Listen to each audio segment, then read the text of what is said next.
Esto es Cabildeo Digital.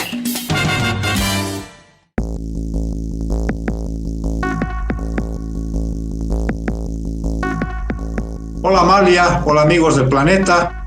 Martes 5 de marzo, día frío, está haciendo crujir los huesos esta humedad después de una torrencial lluvia que hemos vivido este lunes en la sede de gobierno y en otras partes del país, con lastimosamente malas noticias de último momento que las vamos a comentar con mi amiga, con mi compañera Amalia Pando.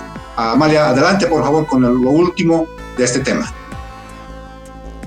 Cacho, muchas gracias. Bienvenidos amigos a las noticias de último momento. Ocurrió en Irpavi 2, el río Aruntaya, que normalmente parece un riachuelo, ¿no? De pronto llovió mucho más en las zonas altas que en la propia zona donde se produjo la tragedia.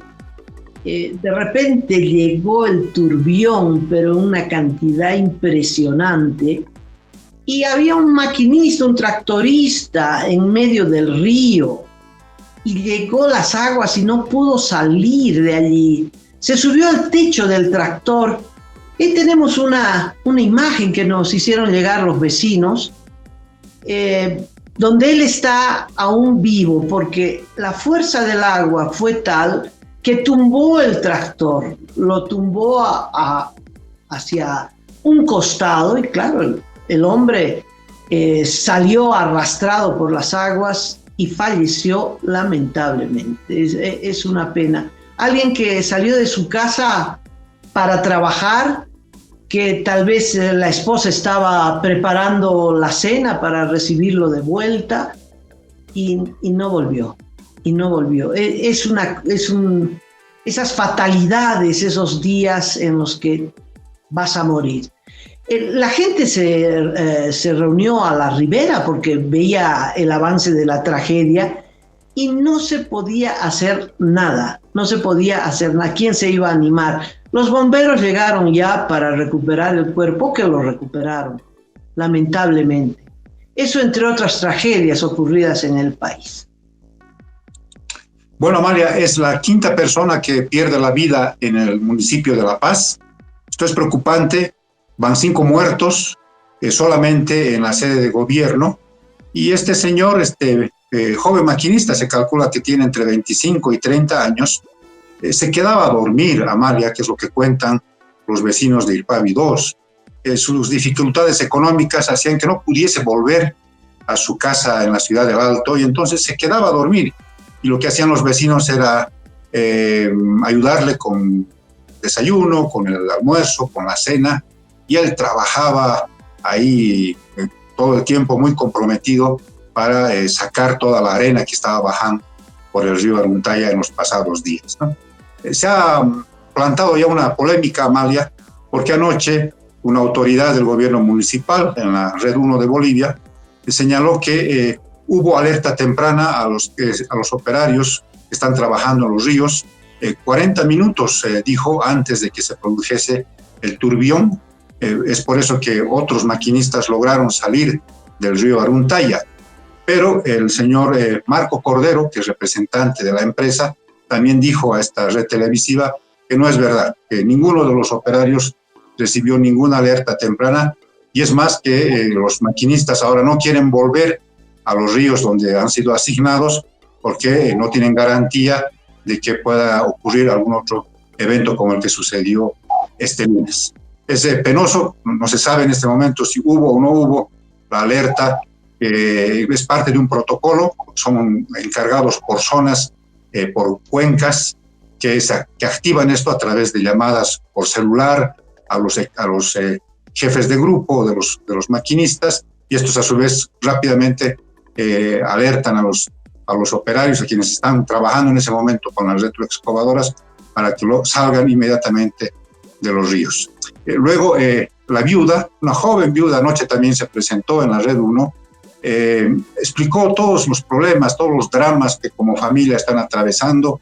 El maquinista operaba la máquina porque necesitaba pagar unas deudas al banco, estaban con la soga al cuello en términos financieros, y era su compromiso de que su familia no quede de alguna manera con problemas económicos más allá de lo que ya tenían en el día a día. Y recibió triple ayuda, Amalia. Se comunicaron y fueron hasta el set de televisión autoridades municipales para decirles que le iban a entregar un ataúd, un nicho en gratuidad en el cementerio general, se iban a pagar los gastos funerarios, le iban a dar ayuda económica por parte de la alcaldía, de la oficina de gestión social del gobierno central y de la propia empresa donde el maquinista trabajaba. Así que, digamos, en medio de toda esta desgracia, la joven viuda recibió anoche una triple ayuda de la alcaldía, del gobierno central y de la empresa para la cual trabajaba y donde perdió la vida.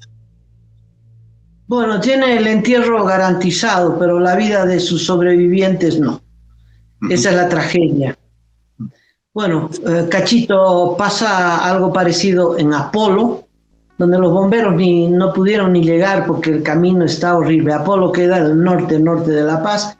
El dueño de esa zona es pues que se hace llamar cooperativa. Sí, pero es un empresario del oro, un matón, Ramiro Cuevas, el que acusó a los guardaparques. Ahora pues ¿por qué no ayuda, no? El que gana en oro, no gana en dólares, gana en oro, podría ayudar al pueblo del que vive, pero en fin, no lo ha hecho. Y así van las cosas.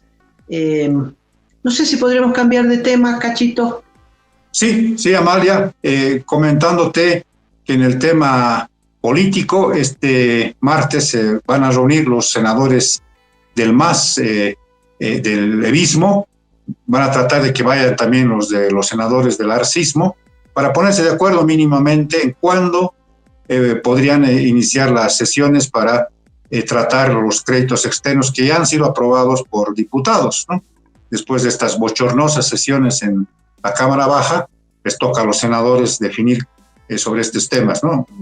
Sabiendo que el tema de los prorrogados, los magistrados prorrogados, estaría tratándose en el Pleno de la Asamblea Legislativa, tal como le pidió el presidente del Senado al vicepresidente don David Choquehuanca. No logré entenderte. ¿Hay acuerdo, hay negociación entre vistas y arcistas en el Senado? Sí, mínimamente para ponerse de acuerdo en una fecha en la que se convocaría a sesión, ¿no? Porque, claro, se necesita convocar, que asistan, que hagan el quórum reglamentario y que arranque la sesión. Si hoy no van los arcistas, los senadores arcistas, querrá decir que no están interesados, y entonces el levismo dirá, ahí está, nosotros hemos convocado, ellos no vienen, ya es una responsabilidad de los seguidores del presidente Luis Arce. Entre tanto, la crisis en Comunidad Ciudadana es brutal, ¿no? 11, en la votación 11 se pasaron al arcismo, al oficialismo, aunque no sabemos si es un paso estructural o es un paso de grupo, si eran los ex-eneferistas y por ahí ahora seguidores del alcalde cochabambino y por tal vez gestión de Manfred Reyes Villa, esa es la hipótesis que se maneja, que se pasaron en la votación y permitieron el desbloqueo a las leyes, a las 6 leyes de créditos externos. En total son 7. Uno que lo aprobaron vía fraude en la propia Cámara de Diputados, cambiaron los resultados, un escándalo, y los otros 6 lo cambiaron gracias al transfugio de estos 11, pero se cree que son en total 18 entre titulares y suplentes que se han pasado al campo del arcismo o que están al servicio del arcismo. No sé si estructuralmente han pasado al arcismo. Es una vergüenza porque refleja que no hay ninguna solidez ideológica, ¿no? Un ancla ideológica que justifica, que es el norte de una acción política. Acá al parecer hay un interés sobre todo económico. ¿Cuánto me das? Pega para el primo, para el hermano, para el sobrino, para el hijo, y ya estoy en la oferta y demanda. Es dramática la situación. Yo calculo que de la cantidad de diputados y senadores con las que entró la oposición, Comunidad Ciudadana y Creemos, yo creo que entre ambos ya han perdido la mitad de diputados y senadores. Y significa que sin hacer nada, el arcismo pues se fortalece. Y lo propio ha ocurrido con alcaldes y gobernadores. Cacho, te recordarás que después del triunfo arrollador de Arce Catacora en las elecciones generales, después vinieron las elecciones subregionales y ahí se le dio una paliza. Perdió en toda la línea, perdió gobernadores y alcaldes de las principales ciudades. Pues salvo error u omisión, es decir, salvo el alcalde de La Paz, Iván Arias, y uno que otro más, el resto se pasó al arcismo. Y así es como gana la fuerza política y así es como el voto popular pierde sentido. Sí, es decepcionante, ¿no? Decepcionante en el caso de los parlamentarios. Anoche escuché una entrevista al ministro de Justicia.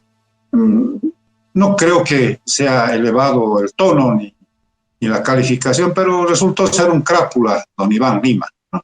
Él hace unos cálculos, Amalia, amigos, y dice, a ver, ¿cómo está la correlación de fuerzas esta semana y la siguiente semana? O la subsiguiente semana. ¿Y qué quiero decir con esto? Que, por ejemplo, él dice, esta semana podrían estar habilitados ciertos suplentes, y esos suplentes podrían ser, votos favorables al gobierno, al arcismo. La siguiente semana podrían estar volviendo los titulares, por tanto, cambia la correlación de fuerzas. Y la subsiguiente semana pueden estar variando esas cosas. Entonces, andan calculando todo esto y parece ser, por lo que yo le he entendido anoche, que eso sucedió en esta última semana que hemos visto estas riñas, peleas en la Cámara de Diputados, que tenían calculados votos ya, sobre todo de parlamentarios suplentes, que claro, con lo que tú has dicho, ¿no? Con estas migajas, con estas lentejas en los platos, compran pues rápidamente sus conciencias, ¿no?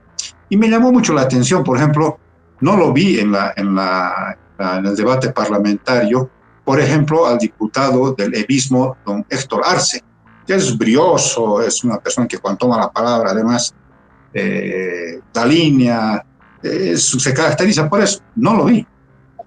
Y vi también que se faltó en la presidencia de la Cámara de Diputados el señor Guaitari. Tuvo que presidir la sesión la primera vicepresidenta. Entonces su suplente estaba abajo, ya como diputada rasa, si vale el término, se me imagino engrosando la votación. Entonces, imagínate todos esos cálculos de filigrana, ¿no? Ya de detalle mínimo, que me imagino les sirve al gobierno, maletines de por medio, para salirse con la suya. Y se salió con la suya y eso provocó esta crisis en Comunidad Ciudadana. Pero bueno, después de la tormenta viene la calma y veremos si hay una reagrupación, ¿no?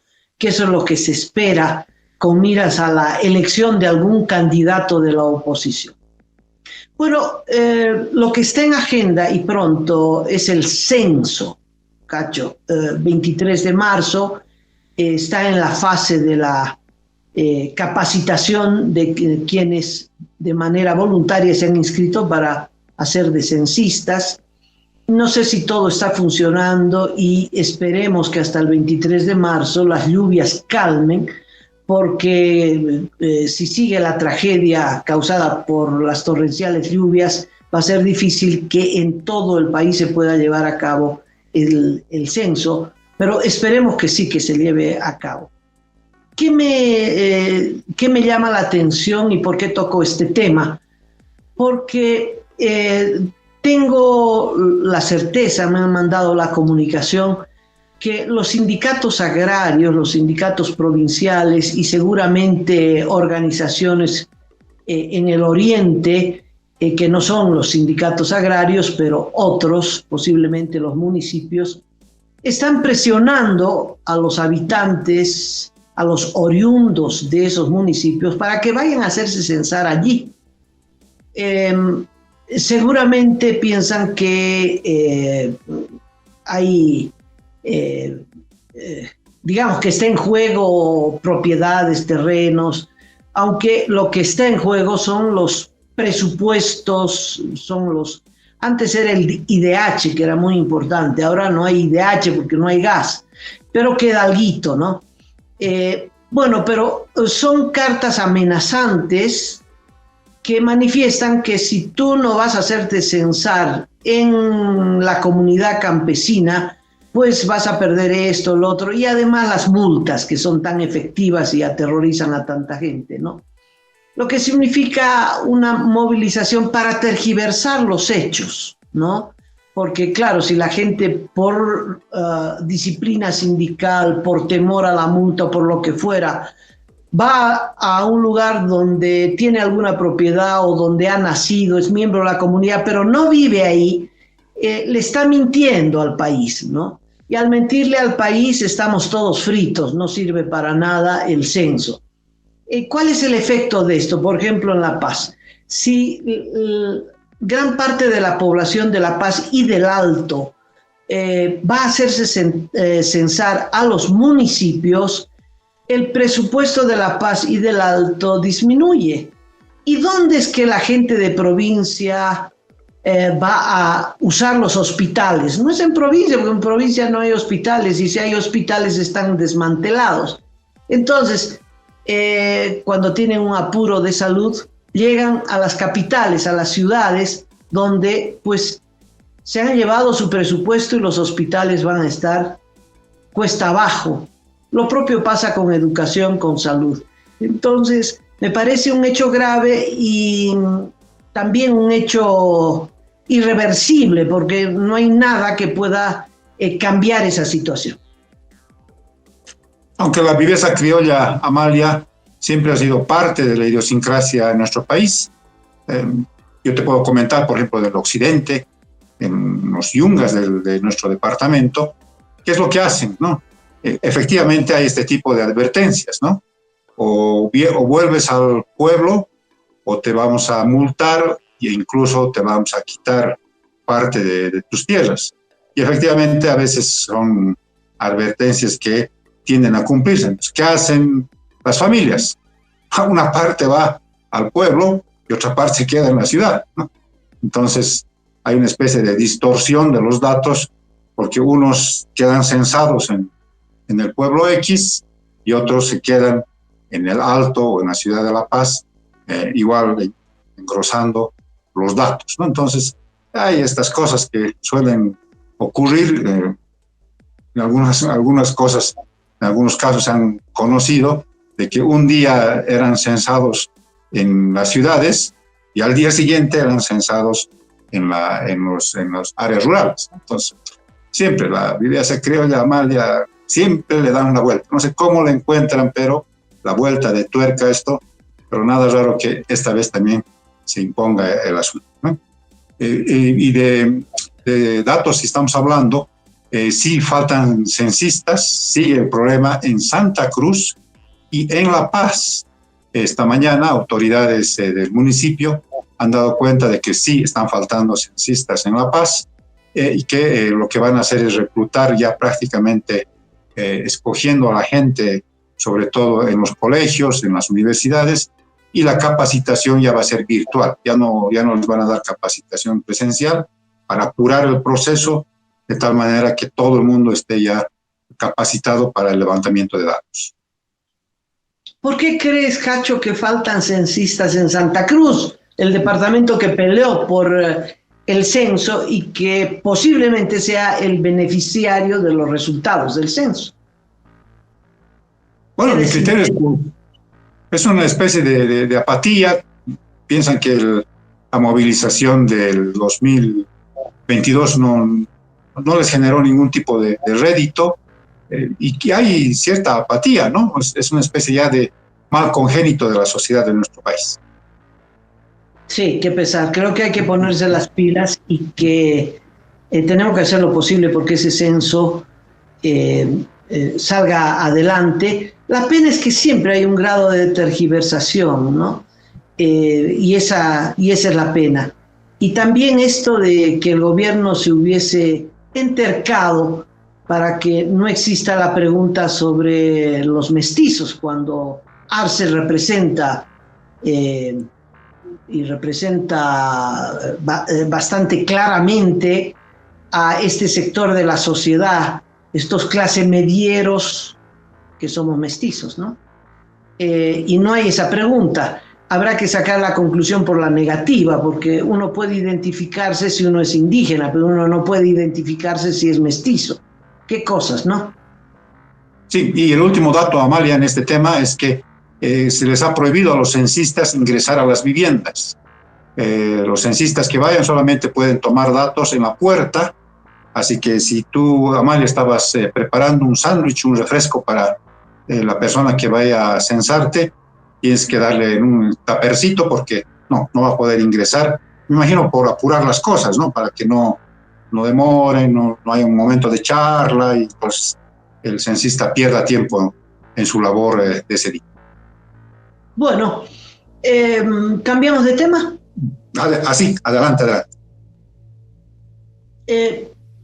Quería hacer este comentario, Cacho. Parece, no de todos los días, pero con mucha frecuencia, y ya hemos naturalizado esta noticia y hasta nos parece bien y hasta muchos la aplauden, ¿no? ¿Qué noticia? Que las Fuerzas Armadas quemaron unos camiones de los contrabandistas en la frontera. Encontraron unos camiones y le prendieron fuego. Y está la fotografía de los camiones ardiendo. Yo creo que esta es la explicación de por qué también los comerciantes que ingresan mercadería y no quieren pagar impuestos, y por lo tanto son contrabandistas, también arremeten con violencia hasta matar o militares o agentes aduaneros, en fin. A mí se me quedó memorizado una frase de uno de los asesinatos de los militares. Se quedó el celular de uno de los contrabandistas y la grabación que decía: estos malditos que hacen sufrir tanto. Y es esto, cuando los militares los agarran, les queman los camiones. Un camión está en $100,000, Cacho, o más tal vez, ¿no? No hay ningún párrafo, ninguna línea en la ley de aduanas, ni en ninguna ley que diga: contrabandista que sea pescado, le vamos a quemar el camión. Digamos, hay un abuso, hay un atropello muy grande por parte de las fuerzas militares que han sido encargadas por el gobierno de Evo Morales, grave error, para controlar las fronteras en la tarea específica aduanera de controlar el ingreso de mercaderías. Se sabe que los asignados han hecho mucho dinero, que cobran coimas, y la prueba de eso son los 100,000 vehículos chutos que hay en el país. Tal vez me quedo chica en la cifra, pero no estamos hablando de alfileres, estamos hablando de vehículos que incluyen camiones y vehículos muy grandes que es imposible no verlos al cruzar la frontera y que cruzan pagando coima, Cachito. No se explica de otra forma. Pero los que no pagan coima o los que quieren entrar por aquí o por allá, si los agarran, tal vez por temor, uno trata de encontrar la justificación por temor, por revancha, porque debe tomar tiempo quemar un camión, queman el camión, la mercadería y el camión. Y esto genera un resentimiento, una bronca, un odio que termina en estos actos de violencia como son el asesinato. No es justificable que no paguen los impuestos. no es justificable que cobren revancha y maten militares o aduaneros. Nada de eso es justificable, son delitos mayores. Pero tampoco nada justifica que quemen los camiones. Eso no es parte de la legislación, eso es parte de la barbarie, ¿no? Creo que hay que pensar un poquito, hay que usar la cabeza un poquito. ¿Cómo vas a controlar, ¿no?, las fronteras y cómo vas a controlar el ingreso de mercadería extranjera, cómo vas a cobrar los impuestos, en fin? Es un tema que es problema en todos los países, pero todos los países lo han resuelto, salvo acá, a través de un método de barbarie, ¿no? ¿Cómo vas a quemar un camión? Y además puede haber gente dentro del camión, no les importa, meta fuego, ¿no? Y eso, lo que te digo, Cacho, eso genera mucho resentimiento. Y entonces no hay forma de cobrar impuestos, porque se convierte en una guerra campal donde la vida de ambas partes está en riesgo. Hago anotar esto porque me parece que sería bueno, ¿no? Y por eso lo digo, que paren estos actos de violencia, porque es muy violento intentar recaudar impuestos quemando camiones. Creo que eso no procede. Amalia, se le consultó al viceministro de lucha contra el contrabando, un militar retirado, por qué se procedía con esta forma de combatir a los contrabandistas en el sur y en el occidente del país. Y él dijo que es parte de los protocolos, que hay unos decretos que establecen esto cuando sienten que son rebasadas las fuerzas anticontrabando y que, por ejemplo, podían sufrir emboscadas en un terreno determinado. Lo que tú dices tiene muchísimo de razón, ¿no? Aquí hay un lugar opaco, ¿no? Hay un momento en el que definen cuándo queman un camión o cuándo no lo hacen, ¿no? Y lo definen los que están en ese momento en el operativo, que son básicamente efectivos militares. ¿Qué creo que debe ocurrir? Lo que ocurre en varias ciudades, en varios países del mundo. Este tipo de efectivos portan una especie de cámaras y audios que de alguna manera atestiguan las decisiones que van tomando en el curso del operativo, ¿no? En función de estos protocolos, de estas reglas de juego, ¿no? Porque efectivamente pueden verse emboscados, rodeados de contrabandistas, además con armamento y todo eso, y en un determinado instante sí tomar una decisión de ese asunto. Pero si la idea es que están están chantajeando, o están cobrando venganza, o están abusando, eso es otra cosa, ¿no? Entonces, yo creo que hay maneras ahora en que la tecnología podría ser una suerte de testigo de cómo se están realizando los operativos. Son tremendamente oscuros, además. Nadie sabe cómo operan, aparecen militares pasando la frontera, los pillan en otros países cometiendo contrabando, dejan pasar vehículos chutos, a veces dejan pasar flotas enteras, en vez de cargados de pasajeros, cargados de cerveza, de otro tipo de bebidas alcohólicas, y es que no, o sea, es una especie de lugar sin control, ¿no? O sea, son dueños de ese momento los efectivos que hacen estos operativos anticontrabando. Hay tecnología, Cachito, no estamos en el Far West, hay tecnología. Pon drones para controlar la frontera. Pero claro, ¿no? Que sí, claro que sí. Es una locura, porque si tú estás rodeado de contrabandistas que amenazan tu vida, escapa pues, ¿no? ¿Qué estás perdiendo el tiempo quemando camiones, provocando más odio, más ira? No, si tienes tiempo para quemar un camión, no es que estás rodeado, ¿no? Eso ya es abuso, es absoluta prepotencia, ¿no? Si la idea es cobrar impuestos, cobra impuestos. Esa es tu tarea. Entonces usa drones, usa trancas, sigue el camión a cuál es su paradero, en fin. Para eso tienes aduaneros, no para quemar camiones.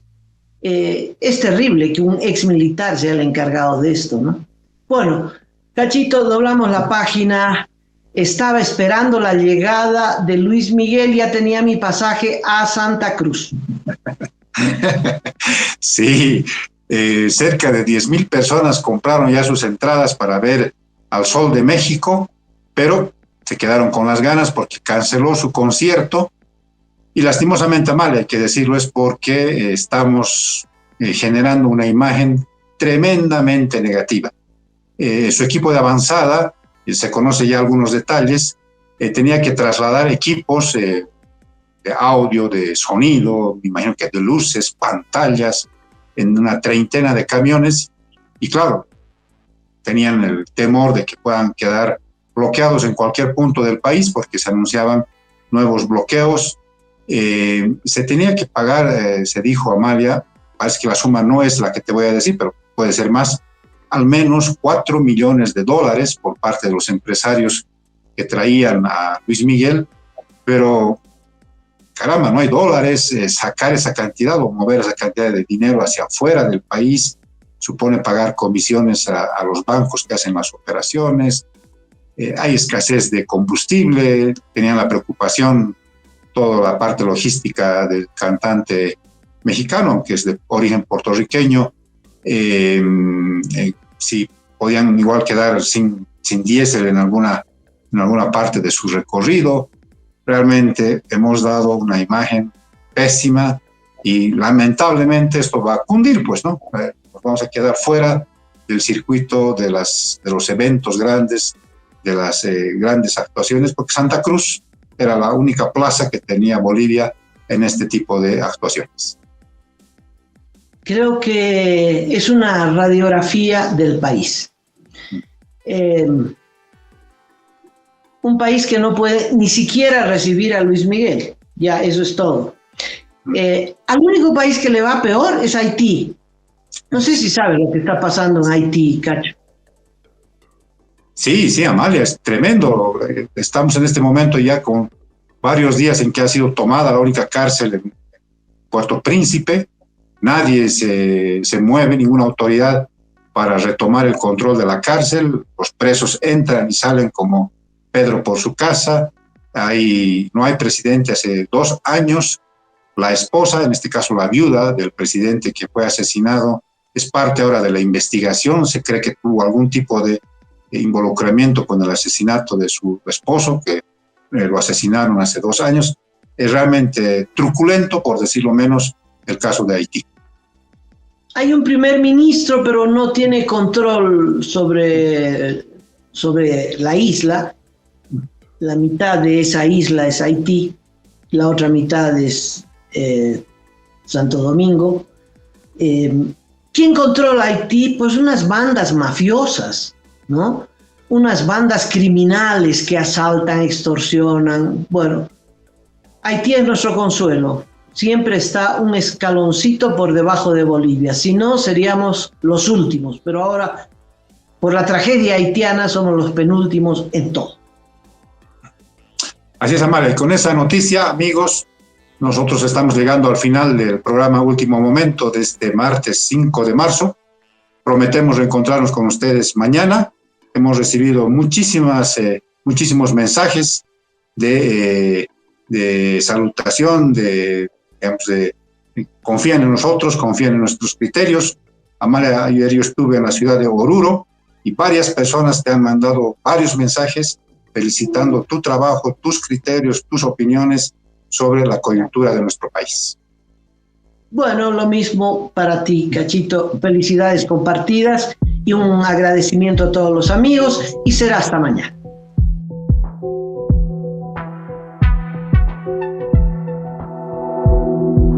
Aporta a Cabildeo Digital y apoya al periodismo independiente.